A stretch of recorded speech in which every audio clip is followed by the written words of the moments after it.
Here's number 4. Develop the ability to act. Take action. Not hasty if it isn't required, but don't lose much time. Here's the time to act. When the idea is hot and the emotion is strong. That's the time to act. You say, Mr. Rohn, I'd like to have a library like yours. See, if you feel strong about that, what you got to do is get the first book and then get the second book. Before the feeling passes and before the idea gets dim, action pronto, action immediate, action as soon as possible. Because if you don't, here's what happens. We call it the law of diminishing intent. We intend to when the idea strikes us. We intend to when the emotion is high. But now if you don't translate that into action fairly soon, now the intent starts to diminish. And a month from now it's cold. A year from now, can't be found. So act. Set up a discipline when the emotions are high and the idea is strong and clear and powerful. That's the time to set up the discipline. Somebody talks about good health and you're stirred. Says, right, I need to get a book on nutrition. Get the book before the idea passes and before the emotion gets cold. Go for the book. Start the library. Start the process. Fall on the floor. Do some push-ups. Action. Got to take action. Otherwise, the wisdom is wasted. Otherwise, the emotion soon passes. Unless you put it into a disciplined activity. Capture it. Disciplines is called how to capture the emotion and how to capture the wisdom and translate it into equity. Disciplines.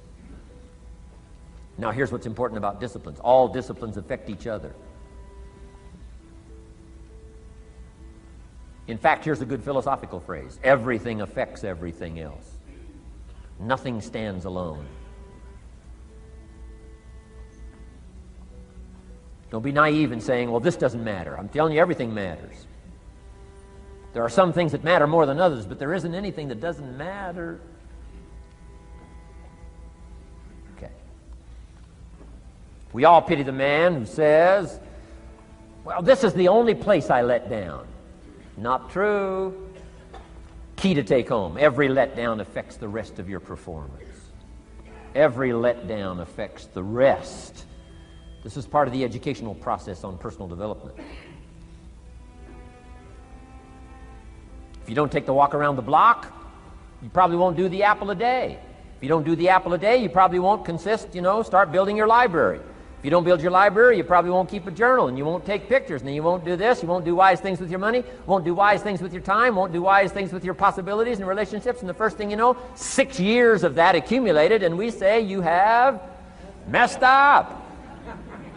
So the whole key to reversing that process now is to start picking up these disciplines. Now here's the positive side. Every new discipline affects the rest of your disciplines. Every new one affects the rest. That's why action is so important. The least action, the smallest action. Take it.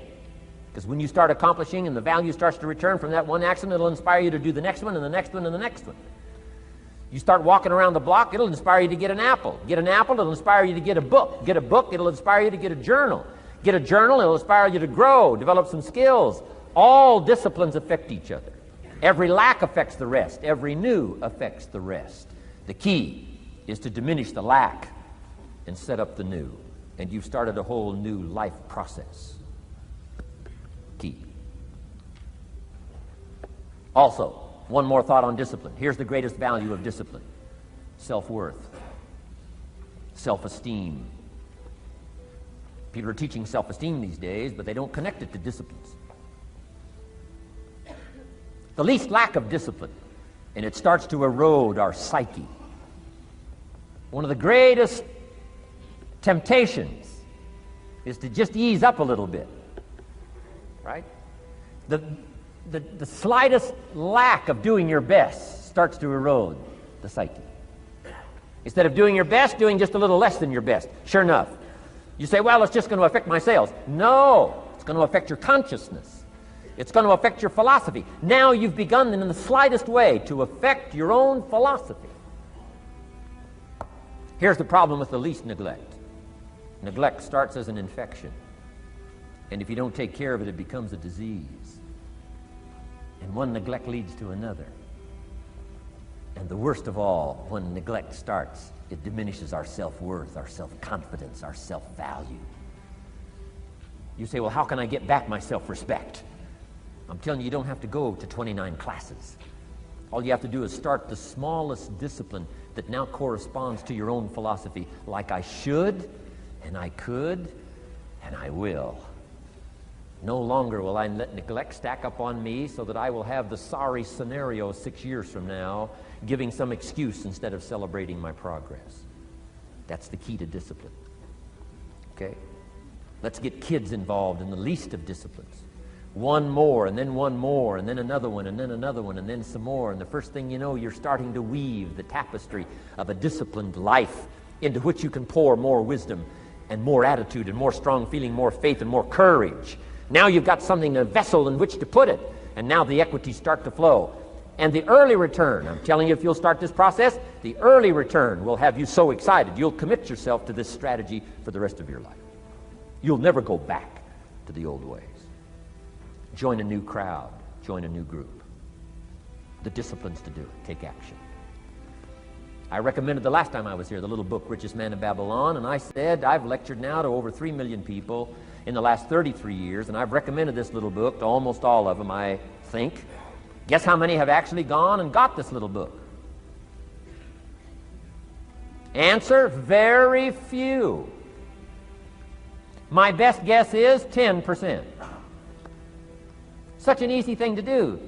In that last seminar, right, I suggested this little book, number one, is easy to find. Number two, it's easy to buy. The most you can pay for it, $6, $7, $8. You can borrow that from your kids. And number three, it's easy to read. It's in story form. That's why I use it for teenagers, teaching them how to be rich by 40, 35 if you're extra bright, much sooner if you find a unique opportunity. But if it's easy to find and easy to buy, and if it's easy to read, why wouldn't everybody go get it? We don't know. What do you know? You don't know. I don't know. Nobody knows. Here's how profound it is. Some do and some don't. Now here's the numbers. About 10% do. 90% don't or won't. And we don't know the mystery of that. And I'm telling you, 10 years from now, those numbers will still be the same. 10% will, 90% won't. The numbers don't change. Only the faces change. You're looking at one of the faces. I used to belong to the 90% who couldn't be bothered even if it was easy. Guess how many people have a library card? Wisdom of the world available. Transform your life in any value amount you want. By the way, how much is a library card in Texas? Free. Here's what free is. Easy. I mean, it can't be any easier than free.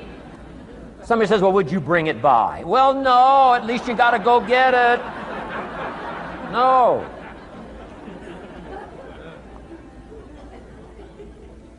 Wisdom of the world available. Transform your life spiritually, socially, personally, economically, and every other way.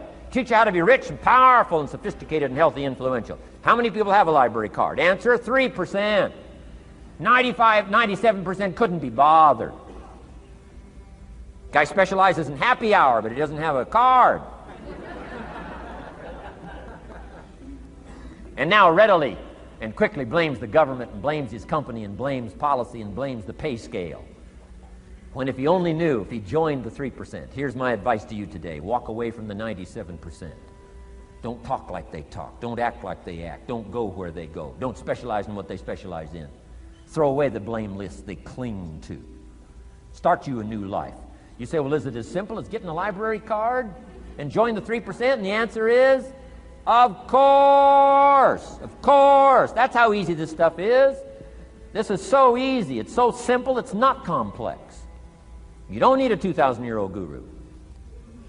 You don't need multi-track affirmations. I'm telling you, don't. Affirmation without discipline is the beginning of delusion. Key.